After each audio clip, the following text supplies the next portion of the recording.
વિસ્તાર ઓકે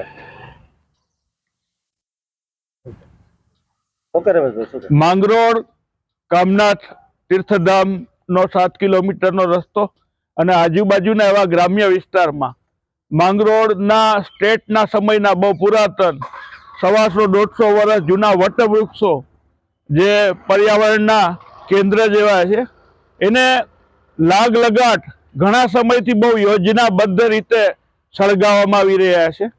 આ શબ્દો બહુ વિચારીને હું કહું છું. ત્યાં કચરો એકઠો કરાય છે, એ સૂકા પાંદડા અને અન્ય બીજો કચરો, પછી એમાં એકાએક આગ લાગે છે અને વૃક્ષ બળીને ભસ્મ થઈ જાય છે.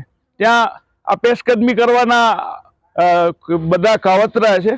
લાગ લગાટ છેલ્લા 1 દશકમાં અમારી આ 7મી રજૂઆત છે કે આ વૃક્ષોને બચાવવા માટે પર્યાવરણ પ્રેમીઓમાં સંજીવની નેચર ફાઉન્ડેશન, વિશ્વ હિન્દુ પરિષદ, બજરંગ દળ, વંદે માતરમ, માંગરોળના તમામ વરિષ્ઠ પત્રકાર મિત્રો, આ બધા એકત્ર થઈને અમે વારંવાર રજૂઆતો કરીએ છીએ, પણ એ અરણ્ય રુદન જેવું બને છે. એમના કોઈ અસરકારક પરિણામો હજી સુધી અમને દેખાયા નથી. આજે મામલતદારશ્રીએ અમને ધરપત આપી છે પરમાર સાહેબે કે અમે આ બાબતે યોગ્ય કરીશું અને એ યોગ્ય માટે અમે પ્રતીક્ષા કરીએ.